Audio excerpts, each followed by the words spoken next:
Hello friends, mother cook চ্যানেলে সবাইকে স্বাগত। আজকে আমার রেসিপি ডিমের ডেভিল। তো দেখতে থাকুন এই টেস্টি ডিমের ডেভিল বা ডিমের চপ আমি কিভাবে বানাই। এই ডিমের চপ বানাবার জন্য প্রথমেই আমি আলুটাকে রেডি করে নেব। এখানে আমি ছোট ছোট সাইজের 6-7টা আলু সেদ্ধ করে রেখেছি। তো আলুটাকে আমি একটু ম্যাশ করে নেব। আলুটাকে কিন্তু ভালো করে ম্যাশ করে নিতে হবে যাতে কোনো দানা না থাকে। আলুটাকে আমি ভালো করে স্ম্যাশ করে নিলাম। এবার এখানে একে একে মশলাগুলো দিয়ে দেবো। তো এখানে স্বাদ মতন লবণ দিয়ে দেবো আর খুব সামান্য হলুদ গুঁড়ো দিয়ে দেবো। আর এখানে নিয়েছি 1/2 চামচ গরম মশলার গুঁড়ো। গরম মশলার গুঁড়োটা দিয়ে দিলাম। আর এখানে নিয়েছি 1 চামচ মতো ভাজা মশলা, জিরে, ধনে, শুকনো লঙ্কা ভেজে গুঁড়ো করা এই ভাজা মশলার গুঁড়োটা দিয়ে দিলাম। আর এখানে নিয়েছি দেখুন 1/2 চামচ লঙ্কার গুঁড়ো, এই লঙ্কার গুঁড়োটা দিয়ে দিলাম। আর এখানে নিয়েছি দেখুন কিছুটা কাঁচা লঙ্কা কুচোনো, খুব মিহি করে কুচিয়ে নিয়েছি, এই কাঁচা লঙ্কা কুচোনোটা দিয়ে দিলাম। তবে ঝালটা আপনারা আপনাদের পছন্দ মতো দেবেন। আমি ঝালটা এখানে একটু বেশি দিয়েছি। আর এখানে নিয়ে নিয়েছি কিছুটা ধনেপাতা কুচোনো, এই ধনেপাতা কুচোনোটা দিয়ে দেবো। দিয়ে আমি সবগুলোকে ভালো করে আলুর সাথে মেখে নেবো।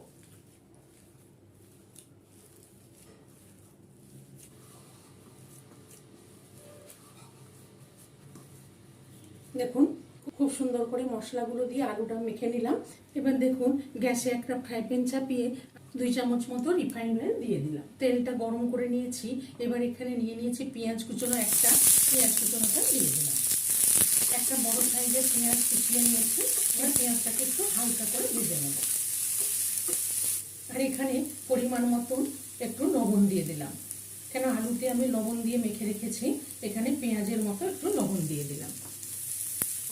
পেঁয়াজটাকে একটু হালকা করে ভেজে নিয়েছি। এবার এখানে কিছুটা আদা গ্রেট করে রেখেছি দিয়ে দিলাম, 1 ইঞ্চি মতন আদা। আর কিছুটা রসুন গ্রেট করে নিয়েছি, এই রসুনটাও দিয়ে দিলাম।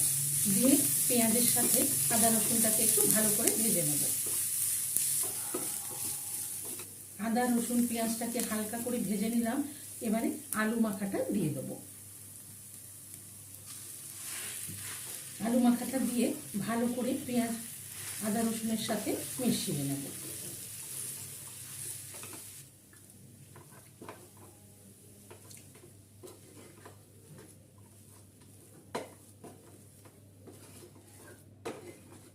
ডিমের ডেভিলের আলুর মশলাটা একদম রেডি।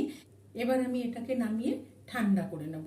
মশলা আলুটা ঠান্ডা হতে হতে আমি ততক্ষণ এখানে ডিমের ডেভিলের কোটিংটা রেডি করে নেব। তো সেই জন্য এখানে একটা বাটি নিয়ে নিয়েছি, নিয়ে এখানে একটা ডিম নিয়ে নিয়েছি। ডিমটা ফেটিয়ে নেব। আমি যেহেতু 3টে ডিমের ডেভিল করব, সেজন্য আমি এখানে একটা ডিম নিয়েছি। এই ডিমটাকে আমি প্রথমে একটু ভালো করে ফেটিয়ে নেব। ডিমটাকে ফেটিয়ে নিলাম। এবার এখানে একটু জল দিয়ে দেবো। আর এখানে দিয়ে দেবো পরিমাণ মতন লবণ। আর দিয়ে দেবো গোলমরিচের গুঁড়ো। আর দেখুন এখানে দিয়ে দেবো কর্নফ্লাওয়ার, 1 চামচ কর্নফ্লাওয়ার দিয়ে দিলাম। দিয়ে সবগুলোকে ভালো করে মিশিয়ে নেব। কোটিংটা আমি রেডি করে নিলাম। এবারে চপগুলো গড়ে নেব। আর এখানে আলুটাও ঠান্ডা হয়ে গেছে খুব সুন্দর। আর এখানে নিয়ে নিয়েছি ব্রেড ক্রাম। তো এখানে আমি 3টে ডিম নিয়েছি, 6 পিস। ডিমগুলো দেখুন হাফ করে রেখেছি। এবার চপগুলো গড়ে নেব। তো দেখুন হাতে একটা ডিম নিয়ে এর উপরে আমি একটু অল্প করে লবণ আর একটু গোলমরিচের গুঁড়ো ছড়িয়ে দিলাম।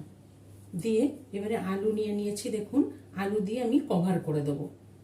দিয়ে আবার এই পিঠটা উল্টে দিলাম।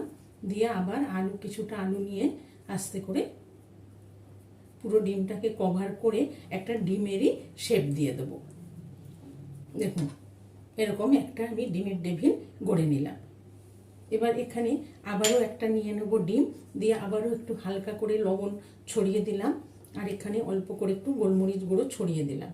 দিয়ে আবার ওই একইভাবে কিছুটা আলু নিয়ে আমি আবার কভার করে দেবো। এক পিঠটা করে দিলাম। দিয়ে আবার কিছুটা আলু নিয়ে আবার এই পিঠটাও কভার করে দেবো। দিয়ে আবার হাত দিয়ে এরকম করে গোল করে একটা ডিমের শেপ দিয়ে দেবো। দেখুন আবার একটা গড়ে নিলাম। এইভাবে আমি প্রত্যেকটা চপ গড়ে নেব। দেখুন প্রত্যেকটা চপ আমি গড়ে নিলাম। দেখুন একই সাইজের 6টা চপ, একদম আলুও শেষ আর ডিমের ডেভিল তৈরি হয়ে গেল। এবার আমি কোটিং করে নেব। ভালো করে নেড়ে মিশিয়ে নিলাম। এবার আমি চপগুলো গড়ে নেব। দেখুন এর মধ্যে আমি ডুবিয়ে নেব।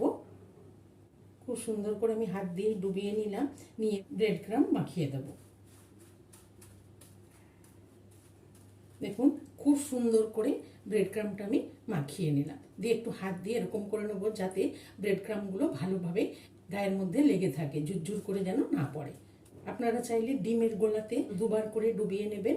দেখুন কত সুন্দর এক ডিমের ডেভিল তৈরি হয়ে গেল। দিয়ে আবার একটা নিয়ে নেব, নিয়েও একইভাবে আমি ডিমের গোলায় এটা ডুবিয়ে নিলাম, নিয়ে আবার আমি এখানে ব্রেড ক্রাম্ব মাখিয়ে নেব। আবার একটা খুব সুন্দরভাবে কোটিং করে নিলাম। তো এইভাবে আমি প্রত্যেকটা চপ কোটিং করে নেব। প্রত্যেকটা চপ আমি খুব সুন্দর করে কোটিং করে নিলাম। ডিমের ডেভিলগুলো এইভাবে গড়ে ফ্রিজে রেখে দিলে যখনই ইচ্ছে হবে তখনই ভেজে খেতে পারেন। এবার আমি চপগুলো ভেজে নেব। গ্যাসে একটা কড়াই চাপিয়ে কিছুটা রিফাইন্ড অয়েল দিয়ে দিয়েছি, তেলটা গরম করে নিয়েছি। এবার আমি আস্তে করে এখানে এই চপগুলো ছেড়ে দেব।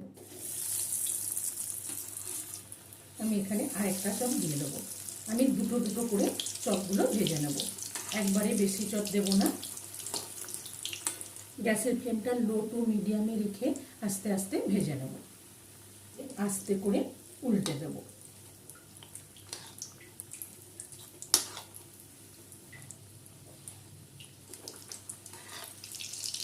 দেখুন চপগুলোকে আমি ব্রাউন করে উল্টে পাল্টে ভালো করে ভেজে নিলাম। এবার চপগুলো উঠিয়ে নেব। দেখুন ডিমের ডেভিল খুব সুন্দর ব্রাউন করে ভেজে নিলাম। এবার এখানে আস্তে করে আরও দুটো দিয়ে দেবো। আবার আস্তে করে উল্টে দেব। এই চপগুলো লো টু মিডিয়াম ফ্লেমে রেখে আস্তে আস্তে ভেজে নেব। দেখুন এই চপগুলো ব্রাউন করে ভেজে নিলাম। এবার এই চপগুলো তুলে নেব। দেখুন চপগুলো আমি ভেজে নিলাম। এবার গরম গরম সার্ভ করে নেব। এই ডিমের ডেভিল রেসিপিটি ভালো লেগে থাকলে মাদার কুক চ্যানেলটিকে লাইক, শেয়ার এবং সাবস্ক্রাইব করার অনুরোধ রইল। পাশে থাকা বেল আইকনটা প্রেস করবেন। যখনই আমি নতুন কোনো ভিডিও আপলোড করব আপনাদের কাছে নোটিফিকেশান পৌঁছে যাবে। সুস্থ থাকবেন, ভালো থাকবেন। এটি খেতে ভীষণই টেস্টি। তো চটপট বানিয়ে ফেলুন এইভাবে ডিমের ডেভিল।